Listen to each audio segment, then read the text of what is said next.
আসসালামু আলাইকুম। সংযুক্ত আরব আমিরাতের আজকের বিশেষ বুলেটিনে আপনাকে স্বাগতম। থাকছে ফ্যামিলি ভিসার বিশেষ আপডেট। সংযুক্ত আরব আমিরাতের দুবাইয়ে অবস্থিত বিশ্বখ্যাত বিলাসবহুল হোটেল বুর্জ আল আরব আগামী ১.৫ বছরের জন্য বন্ধ ঘোষণা করা হয়েছে। মূলত ইরানের হামলায় ব্যাপক ক্ষতিগ্রস্ত হওয়ায় আইকনিক হোটেলটির সংস্কার কাজের জন্য এমন সিদ্ধান্ত নিয়েছে পরিচালনাকারী প্রতিষ্ঠান জুমাইরা। ১৯৯৯ সালে চালু হওয়া অভিজাত এই হোটেলটি এর অনন্য স্থাপত্যশৈলীর কারণে দীর্ঘদিন ধরে বিশ্বের বিলাসবহুল আতিথেয়তার প্রতীক হিসেবে বিবেচিত হয়ে আসছে।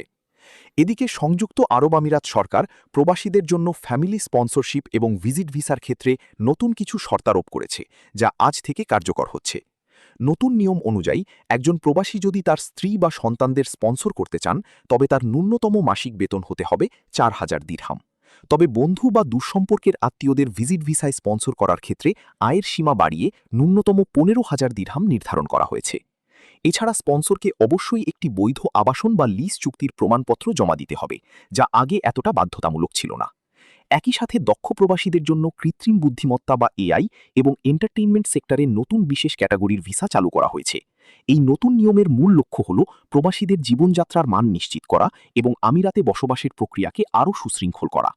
ভিসা আবেদন করার আগে প্রবাসীদের তাদের বর্তমান স্যালারি সার্টিফিকেট এবং আবাসন চুক্তি যাচাই করে নেওয়ার পরামর্শ দেওয়া হয়েছে। এদিকে সংযুক্ত আরব আমিরাতের ফেডারেল ট্যাক্স অথরিটি আজ ব্যবসায়ীদের জন্য একটি অত্যন্ত ইতিবাচক ঘোষণা দিয়েছে। নতুন সংশোধনী অনুযায়ী ভ্যাট এবং আবগারি শুল্ক সংক্রান্ত প্রশাসনিক জরিমানার পরিমাণ উল্লেখযোগ্যভাবে কমানো হয়েছে। আগে যেসব ছোটখাটো ভুলের জন্য বড় অঙ্কের জরিমানা গুনতে হতো, এখন তা অনেক বেশি নমনীয় এবং ব্যবসায়ী বান্ধব করা হয়েছে।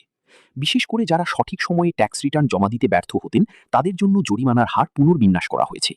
এছাড়া বকেয়া জরিমানা কিস্তিতে পরিশোধ বা মওকুফ পাওয়ার প্রক্রিয়াটিও আরও সহজতর করা হয়েছে। কর্তৃপক্ষের লক্ষ্য হল আমিরাতের ব্যবসায়িক পরিবেশকে আরও প্রতিযোগিতামূলক করা এবং ক্ষুদ্র ও মাঝারি উদ্যোক্তাদের উপর আর্থিক চাপ কমানো। আজকের এই ঘোষণার পর দুবাই ও আবুধাবির ব্যবসায়ী মহলে ব্যাপক স্বস্তি লক্ষ্য করা গেছে।